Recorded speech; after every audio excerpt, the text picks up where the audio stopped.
దేశవ్యాప్తంగా వినాయక నవరాత్రి ఉత్సవాలు ఘనంగా కొనసాగుతున్నాయి. కొన్ని చోట్ల ఇప్పటికే నిమజ్జనాలు కూడా ప్రారంభమయ్యాయి. గంగమ్మ ఊడికి గణేశుడు చేరుకుంటున్నాడు. వైభవంగా నిమజ్జన కార్యక్రమాలు చేస్తున్నారు భక్తులు.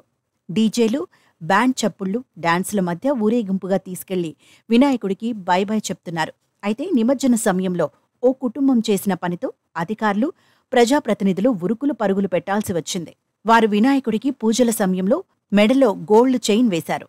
5 రోజుల పాటు ప్రత్యేక పూజలందించారు. చివరకు నిమజ్జనం కూడా చేశారు. ఆ తర్వాత ఇంటికి వెళ్లాక వినాయకుడి విగ్రహం మెడలో వేసిన బంగారం గొలుసు గుర్తు చేసుకున్నారు. అందర్నీ కంగారు పెట్టేశారు.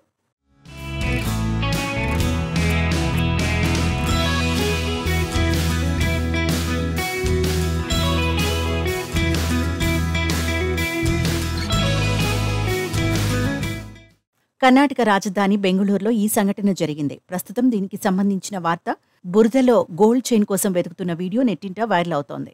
విజయనగరంలోని దాసరహళ్లి ప్రాంతంలో రామయ్య, ఉమాదేవి దంపతులు నివసిస్తున్నారు. వారు తమ ఇంట్లో వినాయకుడి విగ్రహాన్ని ప్రతిష్ఠించి పూజలందించారు. పూలు, పండ్లు, బంగారు ఆభరణాలతో వినాయకుడిని అలంకరించి ఆరాధించారు.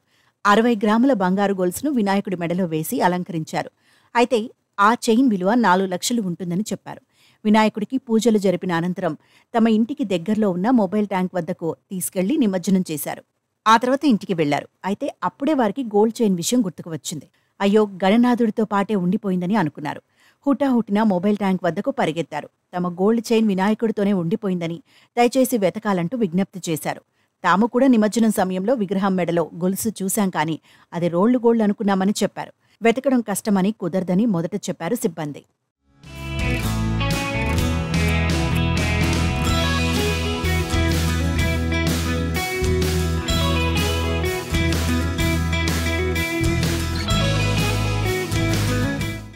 రామయ్య దంపతులు దగ్గరలో ఉన్న మాగిడి రోడ్ పోలీస్ స్టేషన్కు వెళ్లి జరిగిన విషయం అంతా చెప్పారు. ఫిర్యాదు చేశారు.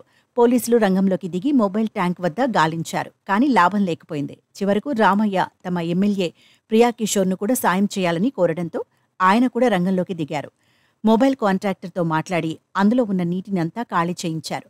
మొబైల్ ట్యాంక్లో ఉన్న దాదాపు 10,000 లీటర్ల నీటిని బయటకు తీశారు. ఆ తర్వాత బురద ఉండగా అందులోనే చేతులు పెట్టి కొంతమంది సిబ్బందితో వెతికించారు. అలా దాదాపు 10 గంటల పాటు వెతికిన తర్వాత గొలుసును గుర్తించారు. చివరకు పోయిందని అనుకున్న గొలుసు తిరిగి చేతికి దక్కడంతో ఆ దంపతులు ఆనందాన్ని వ్యక్తం చేశారు. తమకు సాయం చేసిన వారందరికీ ధన్యవాదాలు తెలిపారు.